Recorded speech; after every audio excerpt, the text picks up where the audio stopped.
안녕하십니까? 여러분들과 대사증후군에 대한 말씀을 나누고 있습니다.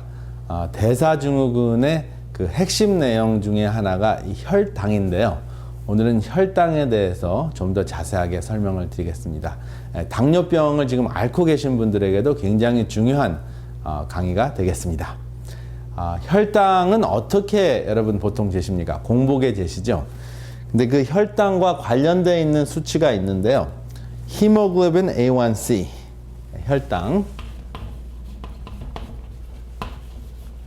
혈당이 있고 히모글로빈 A1C라는 수치가 있는데요. 그 혈당을 이렇게 이제 제가 설명을 드리자면 이게 혈관이 있는데요. 혈당을 제가 이제 알갱이 같이 이렇게 혈관 속에 떠다지는 당분으로 이제 표현을 하겠습니다. 그러면 이 히모글로빈 A1C라는 것은 무엇인가? 히모글로빈 A1C라는 것은 이렇게 생긴 혈구. 이게 무슨 구 같이 생겼죠? 백혈구입니까? 적혈구입니까? 이것은 적혈구예요. 적혈구는 핵이 있습니까? 없습니까? 적혈구는 핵이 없습니다. 그래서 핵이 없고 적혈구가 유일하게 하는 일은 산소를 운반하는 일과 그 다음에 이제 혈관 속에 혈당이 높이 올라가면 본의 아니게 혈당을 운반하는 역할을 합니다. 그래서 혈당이 이 적혈구에 이렇게 붙어 있습니다. 이것이 RBC,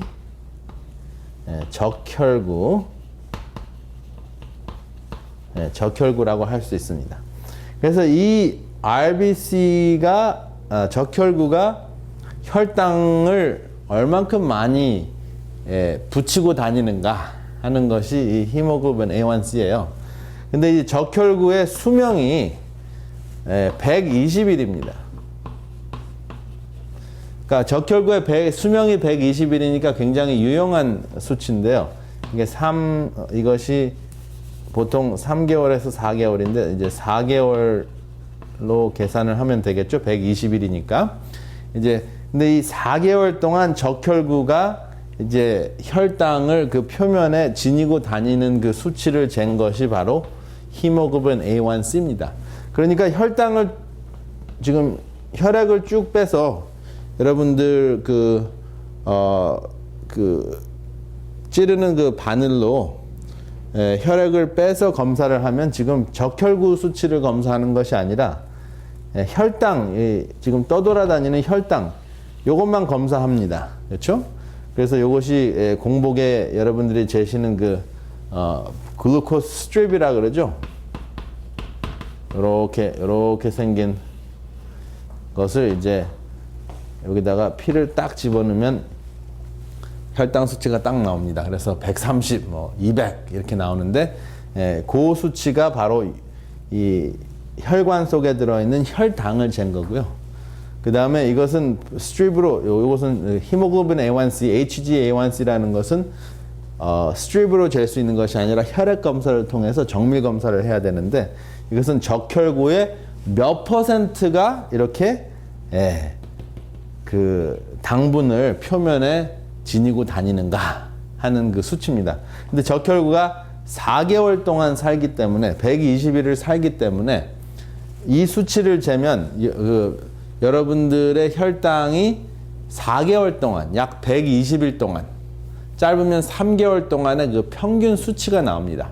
그래서 그 수치를 지금 이제 재는 것이 여러분들의 쉽게 얘기하면은 벼락 공부를 해서 그냥 잠깐 시험을 잘 본 거는 어제 음식을 잘 드셔가지고 이제 점수가 잘 나오게 하는 것, 혈당 수치가 잘 나오게 하는 것이고요. 평소에 열심히 운동을 하셨고 공부를 잘 하셨으면은 평소 실력이 적혈구 히모글로빈 A1C에서 나오는 겁니다. 그래서 이게 평소 실력이라고 생각을 하시면 됩니다. 여러분들의 그 당 검사에 있어서. 그래서 히모글로빈 A1C 수치가 굉장히 중요한데 그것을 비교한 것을 제가 화면을 통해서 소개해 드리겠습니다. 여기 보면 240에서부터 97까지 제가 설명을 하고, 그 다음에 이제 오른쪽 화면에 보면 왼쪽은 혈당이고 오른쪽은 히모글로빈 A1C 제가 설명드린 그 두 가지를 설명을 하는데요. 240인 경우에는 여러분들의 몸속에 있는 그 혈구 중에서 10%가 이렇게 당을 많이 지니고 있다 하는 것입니다. 그 다음에 두 번째 212 수치가 한 212가 되면 9%, 그 다음에 세 번째 183이 되면 8%, 그 다음에 154가 되면 7%, 그 다음에 140이 되면 6.5%, 그리고 126이 되면 6%, 그 다음에 97이 되면 5%가 됩니다. 그래서 이제 요 그 수치를 가지고 여러분들이 평균 혈당이 얼만큼 됐는지 아실 수가 있습니다. 예, 여러분들이 보셨듯이 그 혈당과 히모글로빈 A1C의 관계가 바로 그렇게 되어 있습니다. 그러니까 평균 그 히모글로빈 A1C가 어느 정도 되는 것이 건강할까요? 다시 화면을 통해서 보시면 보통 이제 당뇨병을 진단을 받는 그 수치가 뭐냐면 126입니다. 그것을 히모글로빈 A1C 그 평균 수치로 봤을 때는 6%가 되죠. 근데 이것은 공복에 126 이상이 되어야 되는 거잖아요. 그러니까 여러분들이 공복만 있는 것이 아니라 하루에 3끼를 드신다면 하루에 한 6시간, 7시간 정도, 그러니까 한 하루에 4분의 1 정도는 혈당이 공복일 수가 없습니다. 그렇기 때문에 보통 이제 히모글로빈 A1C 수치가 일반적으로 6% 미만 정도 되면은 가장 좋다고 우리가 이제 여기고요. 그 다음에 정말 혈당이 5%까지 되면은 정말 모든 그 혈당이 세포에 흡수됐다라고 볼 수 있습니다. 그런데 이제 여러분들이 이제 이것은 정상적인 당뇨병이 없는 분에 한해서 그것이 해당이 되고요. 만약에 여러분들이 당뇨병이 있으시다면 7% 미만이 아주 컨트롤이 잘 된 혈당 수치라고 하겠습니다. 그래서 이 히모글로빈 A1C가 평소 실력인데 당뇨병인 경우에는 7% 미만, 그리고 정상인인 경우에는 정확하게 5.9% 미만으로 우리가 봅니다. 그러면 이제 계속해서 제가 이제 이 혈당에 대해서 말씀을 드리겠습니다.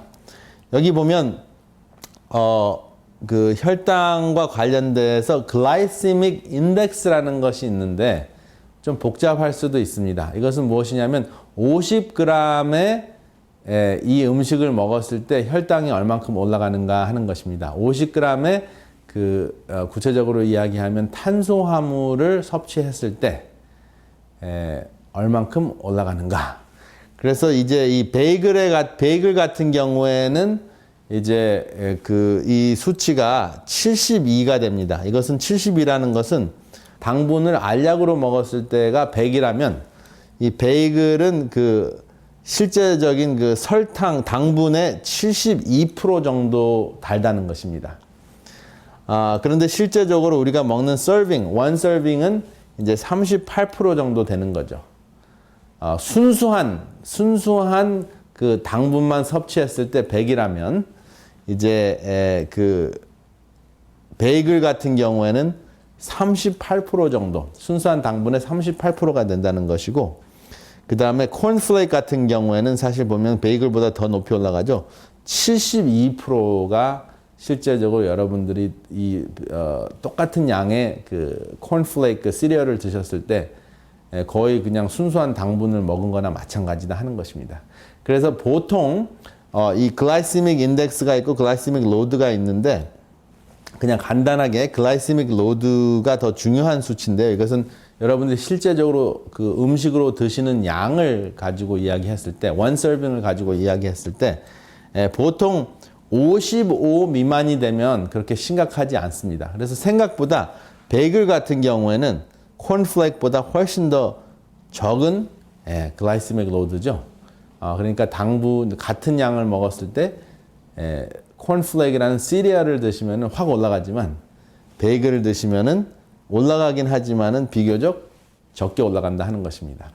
계속 보시겠습니다. 여기 보면 비트 같은 경우는 사탕무라고 할 정도로 그냥 당분이 들어있는 무입니다. 그런데 베이글에 비해서 베이글의 38%에 비해서 6.3밖에 되지 않죠. 굉장히 적은 양이죠. 그 다음에 여기 보면은 바나나도 12.1밖에 되지 않고 고구마도 13, 그 다음에 당근 7.2밖에 되지 않습니다. 이것이 다 일반적으로 우리가 알기에 단 음식들입니다. 근데 지금 음식 자체를 놓고 이렇게 드시게 되면 이 글라이세믹 로드가 아주 낮기 때문에 실제적으로 똑같은 양, 원 서빙을 드셨을 때 바나나 하나 혹은 100g 정도를 드셨을 때 제가 말씀드렸죠. 원 서빙은 100g이나 과일 하나를 이야기한다고 말씀을 드렸죠. 같은 양을 드셨을 때 혈당이 비교적 오르지 않는 아주 좋은 건강식품입니다. 그렇다고 이것을 서너 개를 드시게 되면 금방 올라가죠. 예를 들어서 바나나 3개를 드시면 베이글 하나 드신 거나 마찬가지입니다. 당근은 5개를 드시면 베이글 하나, 고구마는 2개를 드시면 베이글 하나가 되는 거죠. 그렇죠? 그러니까 이제 그런 식으로 계산을 하시면 실제적으로 내가 어느 정도의 건강식을 먹어야지 혈당 조절이 되고 히모글로빈 A1C가 3개월, 4개월 동안 유지가 잘 돼서 평소의 실력이 나오는가 아실 수 있습니다. 그 다음에 이제 굉장히 중요한 부분이 있는데 아주 귀엽게 생긴 어린아이가 그 레몬을 먹는 장면이 나오죠. 이 신 음식이 굉장히 중요한데요. 음식을 시게 했을 때 혈당이 떨어진다 하는 것을 소개해 드리려고 이 사진을 소개해 드립니다. 그런데 이제 식초가 들어간 음식도 혈당을 떨어뜨리고 그 다음에 레몬이 들어간 음식도 혈당을 떨어뜨리는데 식초하고 레몬을 비교했을 때 식초는 혈액 속에 들어가면은 칼슘을 빼어낼 수 있는 뼈를 유연하게 만들 수 있는 좋게 얘기하면 유연한 것이고 좀 이제 확실하게 이야기하면 뼈를 약하게 하는 거죠. 옛날에 그 서커스단에 있는 사람들이 식초를 많이 섭취했다고 하죠. 뼈를 유연하게 하도록. 근데 사실 유연하게도 하지만은 뼈 속에 있는 칼슘을 뺏어 와서 사실 골다공증에 걸릴 확률을 높게 하는 역할을 합니다. 그래서 적은 양의 식초를 먹었다고 해서 골다공증에 걸리는 것은 아니지만 이왕이면 식초 대신에 레몬을 쓰는 것이 훨씬 더 좋습니다. 레몬은 아주 신 거를 드셔도 몸속에 들어가면 그 구연산이 알칼리 성분이기 때문에 식초보다는 알칼리 성분으로 변해서 칼슘, 뼈 속에 있는 칼슘을 오히려 튼튼하게 해줄 수 있는 그런 역할을 하는 레몬을 통해서 신맛을 첨부하시면 혈당도 감소시키고 뼈도 건강하게 하는 그러한 혜택을 얻으실 수 있습니다. 아주 재밌는 현상이죠. 그 다음에 이제 여러분들이 아주 좋아하시고 또 여러분들이 많은 질문들을 하셨던 정제와 음식의 차이입니다. 비타민 C, 비타민 E, 비타민 A, 베타 캐로틴 이러한 정제들이 과연 우리 몸속에 어떠한 역할을 할까? 또 암에 걸릴 위험이 있고 또 제대로 음식을 못 먹는 사람들이 이러한 정제를 먹는 것이 얼만큼 효과가 있을까 하는 그러한 그 질문들을 많이 하십니다. 그래서 그러한 내용들을 지금 설명을 드리겠습니다. 심장병, 암, 알츠하이머, 치매, 그 다음에 다양한 만성 질환과 어떠한 연관 관계가 있는가 전체적인 원칙들을 설명을 드리겠습니다. 방광암을 띄어낸 사진인데요. 하루에 물을 6잔만 드셔도 이 방광암 발병률을 51% 감소시킬 수 있다 하는 하버드 연구 자료를 소개해 드립니다. 하루에 6컵의 물입니다. 방광암을 예방할 수 있고 방광암 발병률을 막을 수 있다는데 6잔 굉장히 쉬운 것이죠. 그러면 어떤 물을 마셔야 되는가 하는 질문이 바로 나옵니다. 사실은 오염되지만 않았으면 순수한 물을 드시면 됩니다. 그래서 특수하게 굉장히 비싼 한 달에 1,000불, 2,000불씩 하는 물을 드실 필요는 없습니다. 오염되지 않은 물 6잔을 드시면 되겠고 될 수 있으면 공복에 드시면 가장 큰 효과를 보실 수 있습니다.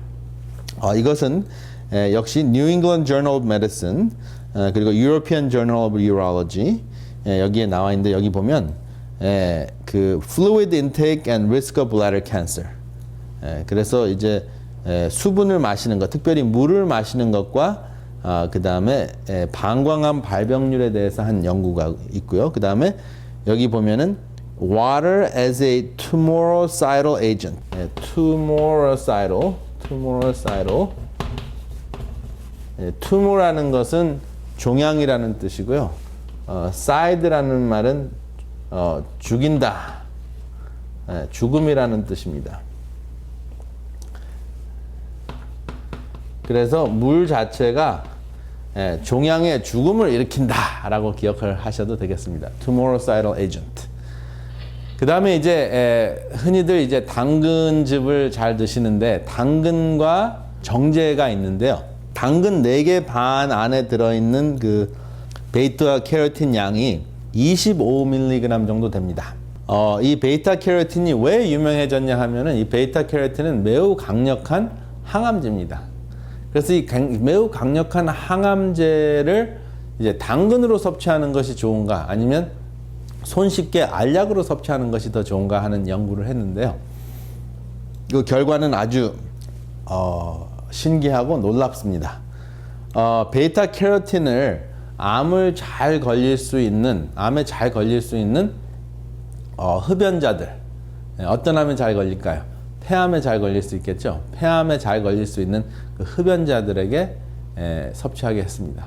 근데 1년 반이 지난 후에 보니까 베이타 캐로틴 정제를 복용한 그 흡연자들의 폐암 발병률이 거의 33%가 어떻게 됐을까요? 감소됐다고 해야지 맞는데 증가했습니다. 감소할 거라고 예측을 했는데 33%가 증가한 것입니다. 반면에 당근을 섭취한 사람들은 28%가 감소가 됐습니다. 그러니까 음식 자체를 먹었을 때는 암에 걸리지 않는데 예방이 되고 감소가 되는데 알약으로 먹었을 때는 발병률이 증가했다는 그 놀라운 사실입니다. 그래서 실제적으로 암을 예방하기 위해서 비타민 정제를 복용하게 하는 것은 이제 의학적으로 거부하게 돼 있습니다. 그 다음에 이제 그 색깔이 당근하고 굉장히 흡사한 새우가 있는데요. 새우가 재밌는 것은 사실 굉장히 해독력이 강한 음식으로 웰빙 음식으로 굉장히 크게 소개된 바 있습니다. 그러면은 새우가 당근보다 훨씬 더 몸에 좋은 음식인가 하는 것입니다. 근데 사실은 이 새우하고 당근의 그 소위 그 일생을 보면 여러분들이 손쉽게 답을 찾으실 수 있습니다. 당근과 새우를 비교했을 때 둘 다 항산화제가 듬뿍 들어있는데 새우가 훨씬 더 우세하게 들어있다 하는 것은 사실입니다. 그런데 새우가 항산화제가 더 많이 함유되어 있는 이유가 뭘까요? 그 이유는 새우는 밑바닥에서 살아서 그 좋지 않은 그 독소들을 해독해야 되는 부담을 갖고 있습니다. 그러니까 사실 새우가 당장 그 질병을 걸리게 하는 그러한 그 현상을 나타내지는 않지만 많은 경우에 질병까지는 아니라고 할지라도 알러지 현상을 굉장히 많은 사람들에게 일으키는 문제가 있습니다. 왜 그럴까요? 굉장히 많은 이물질과 독소를 품고 있기 때문에 그렇습니다. 그 독소를 가지고 자기의 기관을 만들었기 때문에 그렇습니다. 그렇죠?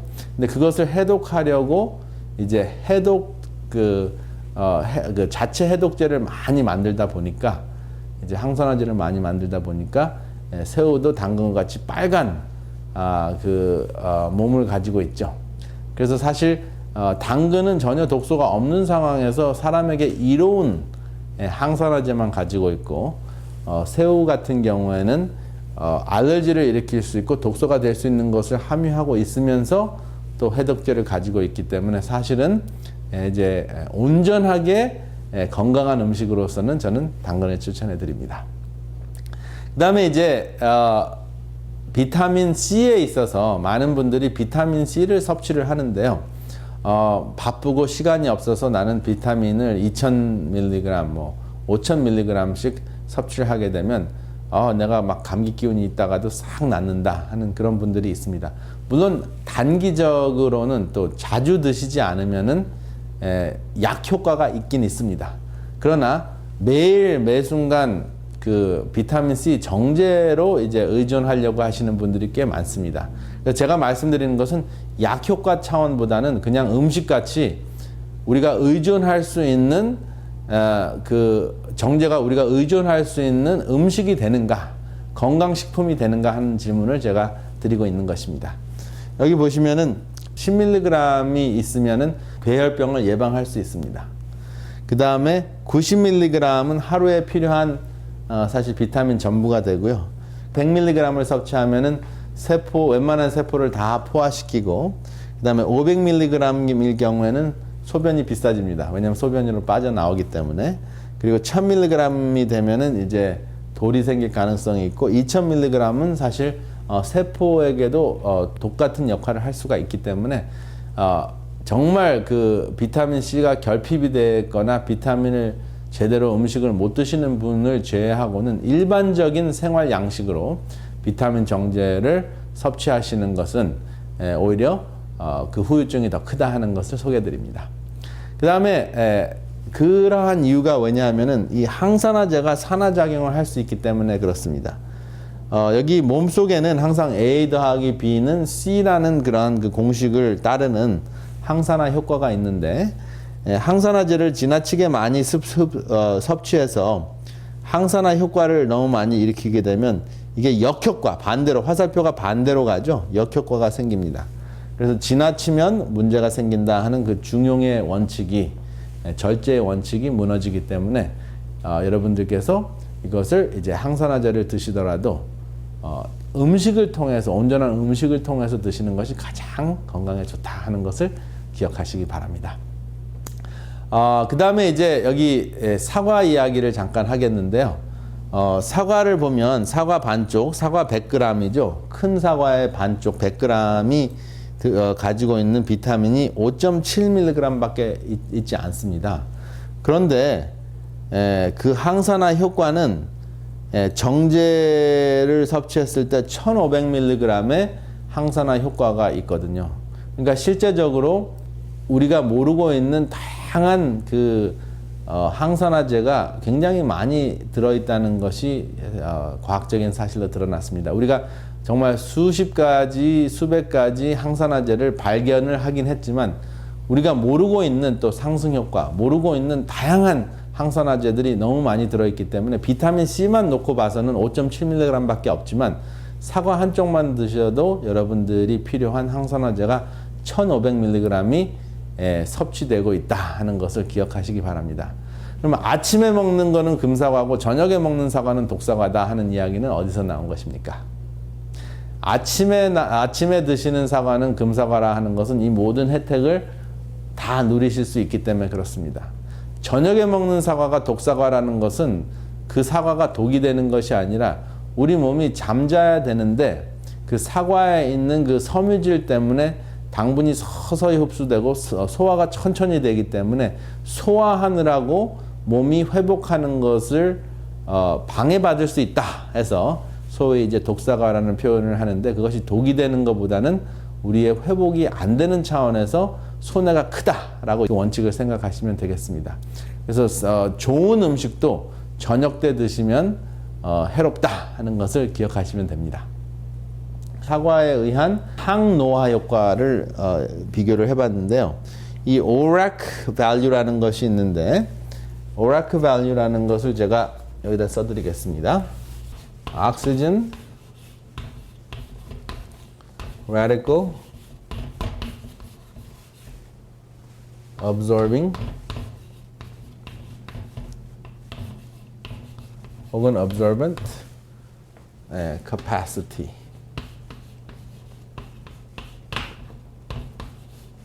이것이 ORAC 수치예요. 그러니까 옥시전 라디컬은 활성산소를, 그러니까 몸을 망가뜨리는 활성산소를 흡수하는 능력입니다. 활성산소라는 것은 우리의 몸에 노화 현상을 일으키는 대표적인 위험 요인인데 그것을 흡수하는 건데, 사과의 어느 부분이 가장 효과적인가 하는 것을 봤는데요. 도표를 통해서 보시면 사과의 속 부분 오락 밸류가 9.7입니다. 그 다음에 사과 속과 껍질을 합하면은 45.7이고요. 껍질만 보면은 97.5가 됩니다. 그러니까 껍질에 뭐가 가장 많이 들어있는 겁니까? 항산화 효과가 가장 많이 들어있는 것입니다. 그렇다면은 껍질만 드셔야 되는가? 손님 대접할 때 껍질은 손님한테 드리고 그 다음에 여러분들은 사과 속만 드셔야 될 것인가? 그것은 아니고요. 껍질에 가장 많이 들어있고 그 다음에 껍질과 속을 합쳐서 드시면 더 좋겠죠. 근데 같은 무게 사과 껍질 100g 그 다음에 사과 속과 껍질을 합쳤을 때 100g을 비교했을 때 사과 껍질만 100g을 재보면은 오락 밸류가 가장 높다는 거죠. 그 활성산소를 흡수하는 효과가 높다는 거죠. 그러면은 그것은 좋은데 그 방부제나 또 농약은 어떻게 되는 겁니까? 라고 질문을 하십니다. 근데 그 농약은 여러분들이 밀가루나 아니면 녹말가루를 물에 타서 이제 사과를 씻으시면 거의 99.9%가 제거가 됩니다. 그래서 그렇게 씻으셔서 사과를 껍질째 드시기를 바랍니다. 어느덧 시간이 다 갔습니다. 다음 시간에 또 만나 뵙겠습니다. 안녕히 계십시오. 은혜로운 시간 되셨습니까? 더 깊은 말씀 연구를 위해서 저희 오늘의 신앙TV 방송은 메시아라는 책자를 무료로 준비했습니다. 우리의 소망 되시는 예수님의 전생애를 다룬 이 책은 이미 오래전에 미국 국회의사당 도서관에 예수님의 생애에 대해 가장 탁월하게 묘사한 책으로 선정하여 보관하고 있습니다. 이 책은 세계 거의 모든 나라에서 읽혀지고 있는 베스트셀러인데 이 책을 인기 작가인 제리 토마스가 현대적인 감각과 언어로 좀 더 간결하게 정리하여 메시아라는 책으로 새롭게 내놓았습니다. 이 책을 통하여 예수님의 교훈의 의미와 시대를 뛰어넘는 놀라운 영적 통찰력을 얻게 될 것입니다. 저희 방송에서는 이 책자를 무료로 보내드려오니 전화 562-405-2806번으로 전화 주시기 바랍니다.